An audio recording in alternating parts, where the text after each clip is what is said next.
Hello everyone and welcome back to the nerdiest channel on YouTube, the 1138 Nerd Herd. This is the channel where we review, discuss, talk about, and debate comic books, movies, wrestling, and pop culture in general. I am your wholesome host, Casio Pistachio, and in this issue we continue with part 3 of our 13-part series review of Dark Horse Comics' Black Hammer, issue number 3. Black Hammer is written by a recent new favorite of mine, Jeff Lemire, and illustrated by dubious Dean Ormston, and colored by the dynamic Dave Stewart. For those of you new to the series, it is about a sextet of pulp-era Justice League-type heroes, inexplicably trapped in an idyllic farming community for the past 10 years, with seemingly no way out, or it seems most of them have given up on finding a way out. The heroes of Spiral City's golden age are trapped on a farm, completely cut off from their former lives. Abraham Slam is adapting, and Martian hero Barbalian is trying to fit in, but the townsfolk aren't always inviting. Golden Gale, Madam Dragonfly, and Colonel Weird have all isolated themselves, trying to forget their past and present. It seems that only the robotic sidekick Talkie Walkie is determined to follow in the footsteps of Black Hammer and escape from the farm. Issue 3 opens with a disguised Barbalian in church service.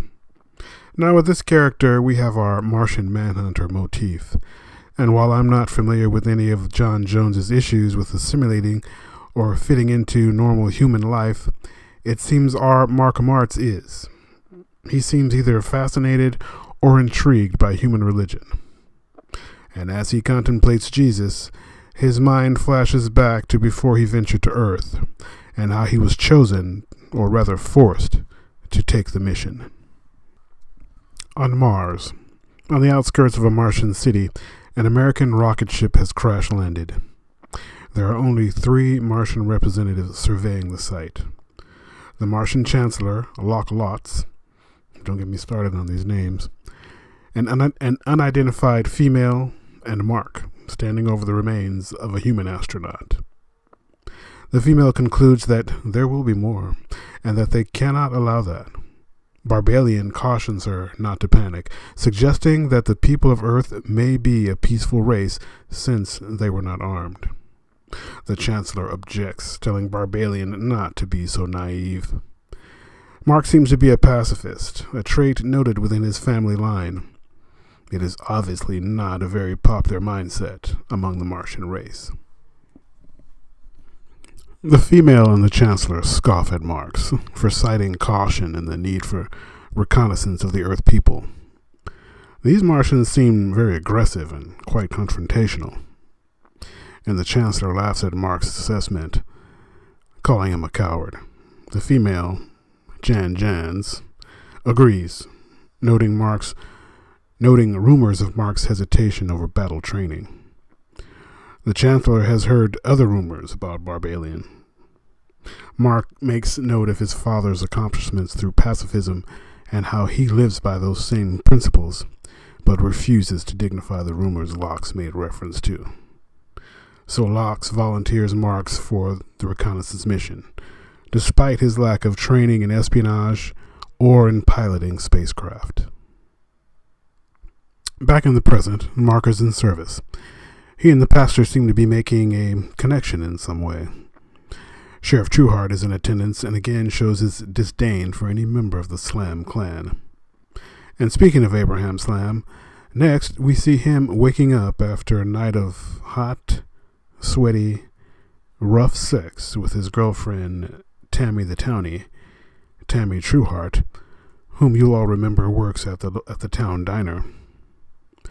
Tammy wants more commitment from Abe, who has reservations due to his family's unique disposition. Tammy keeps on him about it. He tries to wriggle free, but ultimately gives in.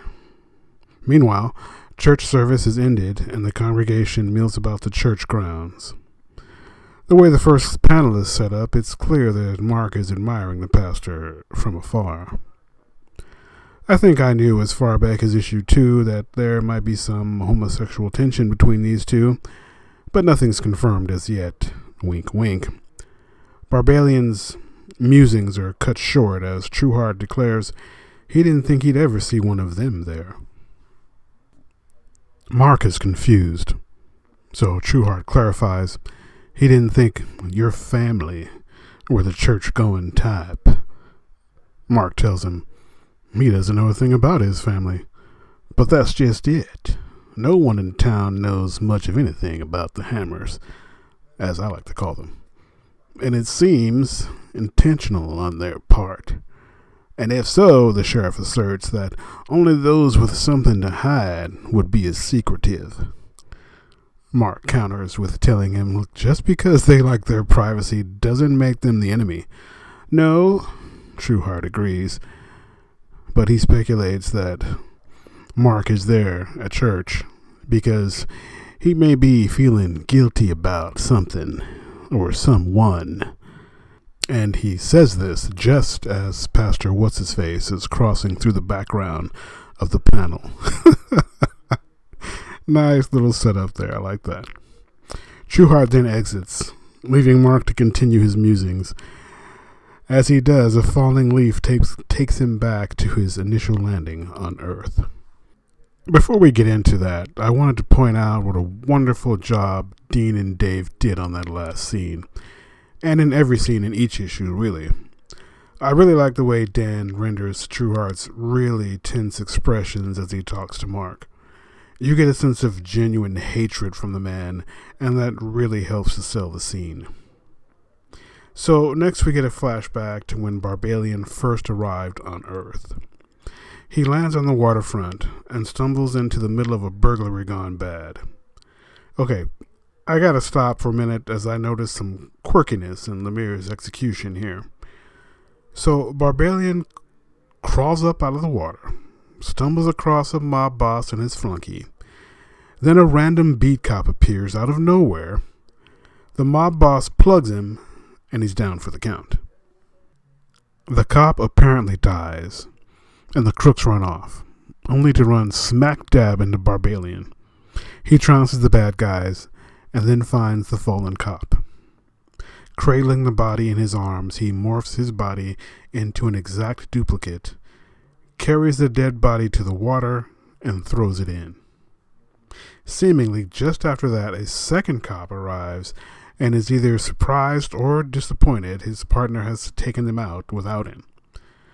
And having no reason to suspect anything out of the ordinary, he continues on as normal. So, a couple of things here. There are only two hoods, the boss and his flunky. The flunky is moving a crate of junk, but, and I know this may seem nitpicky, but where was he taking the crate? In the panels, there's no truck or van or anything waiting with its doors open and waiting to be loaded.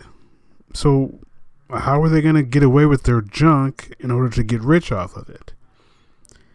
Yes, I know it's a matter of suspension of disbelief or letting it go that there must be some mode of transportation nearby, but that it's just out of sight. I know that might suffice for many who read this, but as a fan of strong continuity and set details, I don't buy it. Call me crazy, and I could be wrong, but I feel the book's artist maybe forgot to put one in there. Let me know if I'm looking at it too closely down in the comments below. Another thing is, when reading this sequence, you get the idea that this is a huge score for these crooks. Yet as it unfolds, there are only two of them, with no apparent means to transport their ill-gotten gains or a way to escape with them. And the cops are both in hard-profile uniforms, patrolmen or beat cops. So this isn't some huge sting operation with a whole strike team behind it. The way I interpret it is two lowly beat cops stumble across two low-rent hoods who somehow must have gotten the inside dope and the junk inside one of these crates. It's not even that big a deal, as apparently these beat cops don't even call for backup, deciding instead that they can handle it themselves. I mean, it's only two guys, right? So here's another oddball thing. It seems apparent that the cops chose to split up, one circling around the back or opposite side of our two felons. But the size of the area the crooks are stealing from isn't big enough, or at least it doesn't seem like, or is not drawn or presented in a fashion to make it seem like it's big enough that it would take that much time for the cop's partner to get in position. Even if Cole's partner did want to take down the crooks by himself, he wouldn't have been able to, as Cole would have jumped out and echoed his partner's order to freeze. Third, the boss crook guy fires a single shot, killing Cole's partner.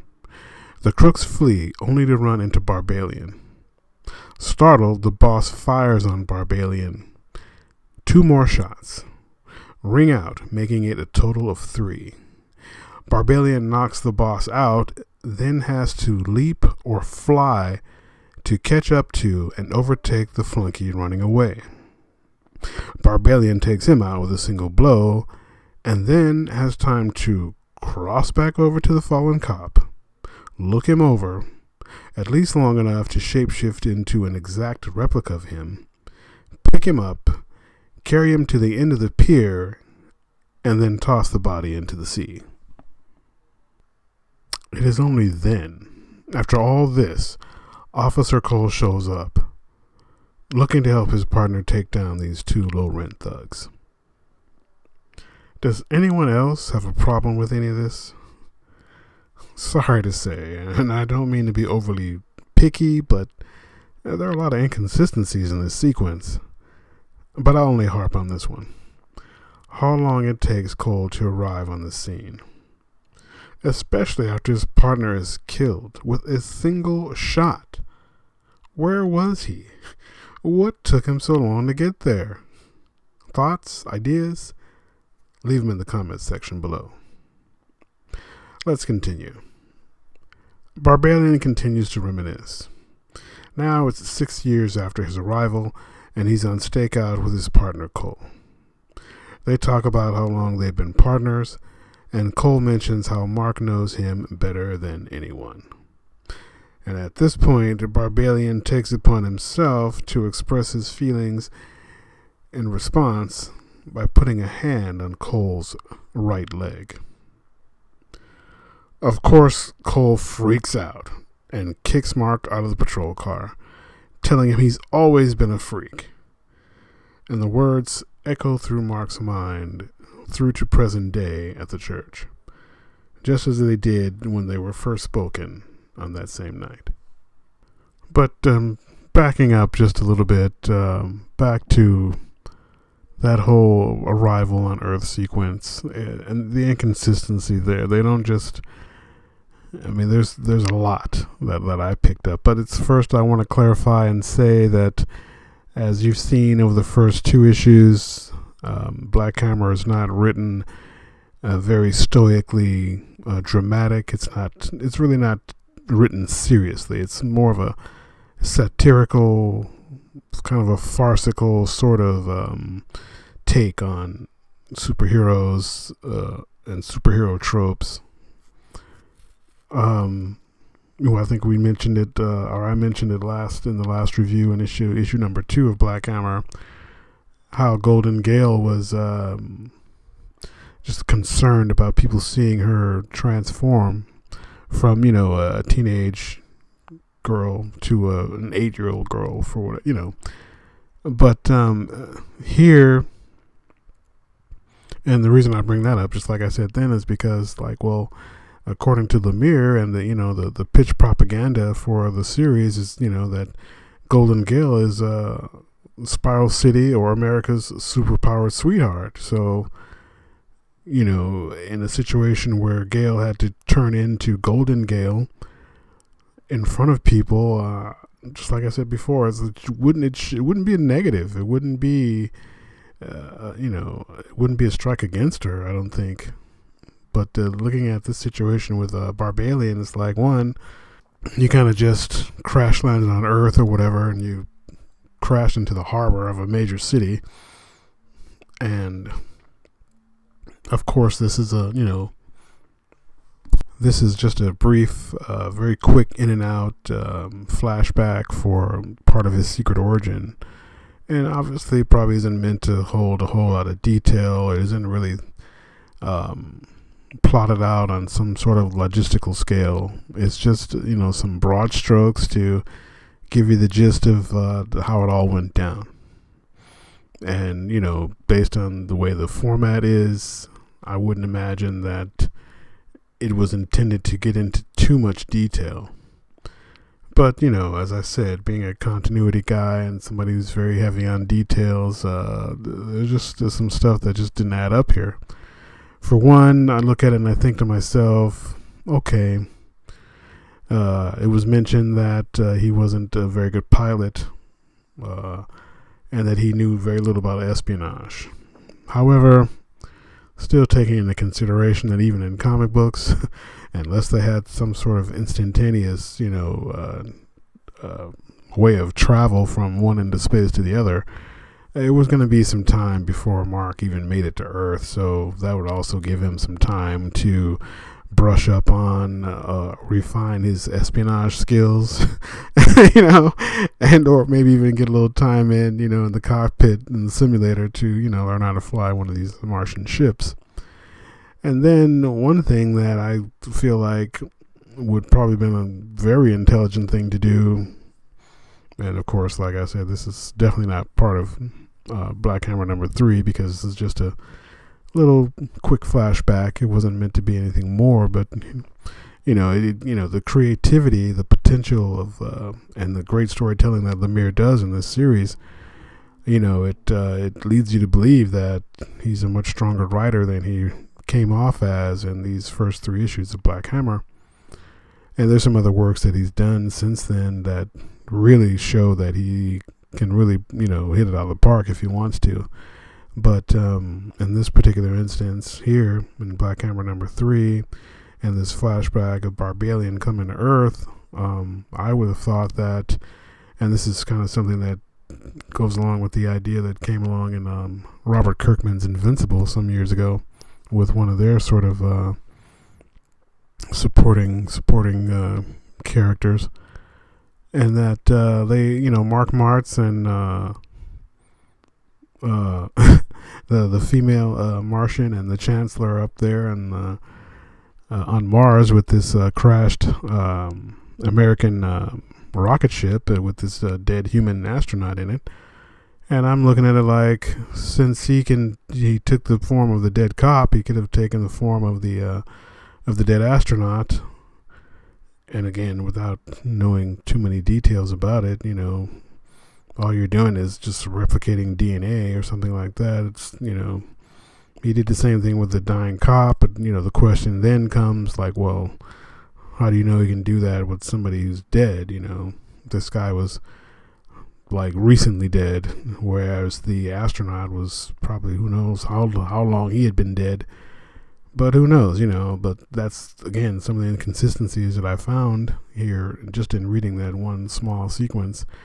And then I also, before I get to that, I'll finish that and say, why not impersonate one of the, if it was only one astronaut, or I think it was maybe one of 3, I'm not sure, but impersonate one of the astronauts, come up with, obviously some sort of, first, second, or third encounter sort of scenario that human beings may have experienced before, or maybe the Martians themselves have experienced and know something about, so they can cook up this story, give him a bunch of gaps in his memory, let him recuperate on Earth at the, the NASA or the military hospital or whatever, give him whatever debriefing he's going to get, and kind of sort of, discharge him out into, regular human society, even though he may still have his connections to NASA and the Air Force and whatnot, and can maintain some of those clearances or whatever. But the point being, get him back to Earth. Oh, great. Hold on. Okay, I don't know what the hell that was, but I think I was talking about, like in terms of, Mark Martz's mission to Earth to figure out whether or not human beings are dangerous or a threat or whatever, to have him go back as one of the astronauts, come up with some cockamamie first encounter story, alien abduction story, give him a bunch of gaps in his memory, and let him matriculate back into, human society. But, allowing for him to, maintain some of his connections to, the higher echelons of government so that he can, also maintain some of the clearances that he had as an astronaut to, be able to still get more information, for the Chancellor and his people back on Mars. And he could still find a way to end up becoming a part of, the Black Hammer team at some point, but that was one way to do it. And then obviously when you come in and the way Lemire chose to do it, he comes in, crash lands in the harbor of Spiral City, which to me also raises more questions because you're landing in the harbor of a major city. And like, that would have had to have attracted some attention, I would imagine, maybe even not scaring off these two hoodlums he found, but they at least probably would have noticed. I don't know. But then again, like I said, it's farcical and it's satirical and it's kind of, just kind of tongue in cheek. But, this is the way my mind works. So these questions popped up when I first read this and popped up again as I was conducting this review. So I just thought I'd talk about it.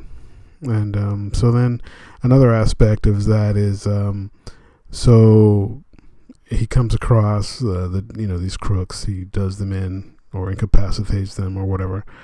And then he locates the cop who is either just drawing his last breath or just dead, and so for whatever reason, one of the reasons is that he probably looked at it and said, well, I'm going to need to be able to matriculate into human society and impersonate one of them in order to be able to get the information I need on them that I can report back to the Chancellor or whatever. So, well, here's this dead cop, so I'll just, change into him. But, the question I had there was, what do you do then? I mean, if it wasn't established or not even mentioned on any level whether or not these particular Martians had any kind of telepathic abilities. So he might be able to, replicate the actual Mark Martz's, or whatever this guy's name was.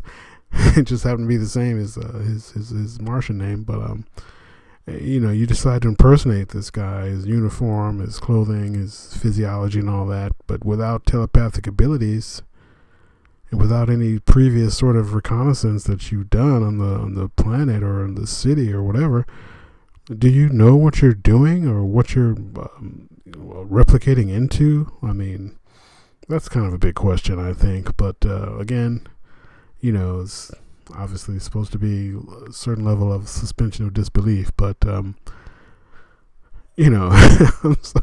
reading comic books for all these years, it kind of ruins you for just even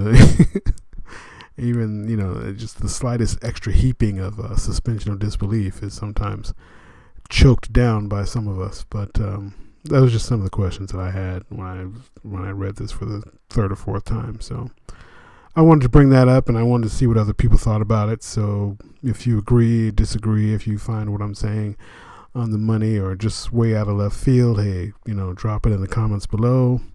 I'd love to hear what you think about this. I think it's an interesting topic to deal with. Even if Mr. Lemire or any of the other creative team members happen to come across this review and would like to drop a few comments, you're very welcome to do so. I would love to hear what you all have to say about that, people who are actually involved in this project. So, yeah, I thought about that. It's like, I know that Martian Manhunter has some telepathic power, so it would be somewhat easy for him to perhaps, get into the dying mind of this police officer and quickly sort of gain knowledge and information and understanding of police procedure if he didn't already know that. Find out who this police officer was in order to better impersonate him, to be prepared for the fact that he might have people to go home to, a wife, a girlfriend, something. And just none of that was covered in that one page of flashback stuff that's going on with Barbalian, and of course, it's not necessarily something I can take away from Jeff Lemire and the creative team because of how this series has been presented from issue one. It's very, like I said, it's kind of funny, it's kind of campy, and very, written for laughs, I guess you could say. So, anyways, that's that little tangent. So let me get back to what we're talking about here. So, getting back to being kicked out of the patrol car, Barbalian, in frustration and anger, goes into the warehouse they were staking out and roughs up the crooks inside. As he beats on them, one of them asks, "What is it?" He answers, "I am a freak, a monster." And he must probably just beats them into oblivion, because back in present day, he's leaving off with the pastor as the word monster echoes in a caption box. Barbalian makes it back to the farm and meets Gale atop the barn. He tells her he's never been a part of anything, growing up on Mars or back in the Spiral City. But in this farm town, he thinks he's found someone like him. What's funny is that look on Gale's face when he says it. Once again, Dean Ormstrand is really, really good with his facial expressions, as she looks totally surprised and then even nervous as she tries to assure him that this other person like him feels the same way, but just hasn't found the courage to tell him yet. He asks her to reconfirm. She tells him there's only one way to find out. He agrees. Barbalian feels all they do in this place is hide who they really are, and decides he's gonna go for it. He kisses her on the top of the head, tells her she's a sweetheart, and flies off. It is important to note here what Gale's response is. There's sadness in her eyes as she watches them fly off. Then she hangs her head. Then finally, in the last shot on that page, buries her face in her hands, obviously crying. So, is it just me? Probably not. Or does it seem as if Golden Gale has a thing for Barbalian? Wow. What do you think? Leave your thoughts and comments below, and let's get a real discussion going on this. We close out Elsewhere, the title of this issue, with Lucy Weber, our intrepid reporter friend from last issue, is meeting a Dr. Trigg out in the middle of the desert at a crash site. She's curious as to its authenticity. Trigg is sure because in his youth he was part of the science team that helped develop equipment for the superhuman community. He recognizes one of the missing probes Talkie-Walkie sent out last issue as having come from Colonel Weird's spaceship. And we're out. That's going to do it for issue number 3 of Jeff Lemire and Dean Ormstrand's Black Hammer. So what do you think about this issue? How are you feeling about Jeff's writing this story and his style and approach to it? Are you in love with Dean's pencils? What do you love or hate about these characters so far in the series? For myself, I'd have to say that this was a pretty solid issue. It had, of course, the inconsistencies that I mentioned, but I also realized that this is a farcical, sort of satirical take on superhero tropes and superheroes in general, and that it's obviously written with some intentional camp and comedy. So what I've seen so far story-wise, it seems to fit with whatever Jeff Lemire is trying to show us all here. And so I can say that I'm pretty happy with what I've read so far, these last 3 issues. This was well colored. The writing was on point. It was pretty good, very solid. Seems like whoever these characters are supposed to be, they all have their sort of distinct identities about themselves and personalities, and obviously, as we can see, we're going through this, and seems like, as I mentioned earlier, each issue is going to feature a sort of secret origin flashback for a specific character. So far, we've had just the general group in issue number 1, which seemed a lot like we were talking about Abraham Slam, but we were just kind of getting general introductions to the entire team. Issue number 2 featured the flashback origin for America's super sweetheart, Golden Gale. And here in Black Hammer number 3, we're talking about our Martian Manhunter archetype, Barbalian. And so, with what I've seen so far, this has been a good series. It's been a good read. I'd have to be honest, like I've said before, or if I haven't said before, that Dean Ormston's artwork is not my particular cup of tea. He is reminiscent of Mike Mignola, who is obviously very popular with a lot of different people. And there's nothing wrong with that. I don't knock that one bit, but I'm just a different type of art aficionado. My tastes run more towards Mark Brooks and George Perez, Jesus Saez, Ed Benes, and various artists, closer to that style. But for all intents and purposes, like I said before, Dean Ormston's artwork is he nails facial expressions, so he's got emotion down pat. He does a great job at that. And there are people who are going to say, well, this style fits the story and things like that, and I could say, well, no, I disagree, but just because the premise itself was something that won me over in the very beginning is the reason why I started reading this book in the first place. I don't recall reading much of Jeff Lemire's work prior to this, so I was woefully unfamiliar with his style and his approach when I opened up Black Hammer number 1. But I must say that so far, being able to overlook some of the things that I normally wouldn't overlook for a comic book series, I find this series to be quite enjoyable, lots of fun, and very funny. So what do you think? What are your thoughts, comments, ideas, gripes, moans, and groans? Let me know down in the comments below, and we can hash it up a little bit, all right? Say thank you once again for tuning in to the most miraculous channel on YouTube, the 1138 Nerd Herd. Take care of yourself. Be kind to one another. Next time you crack open a comic book, I hope that you have a good read.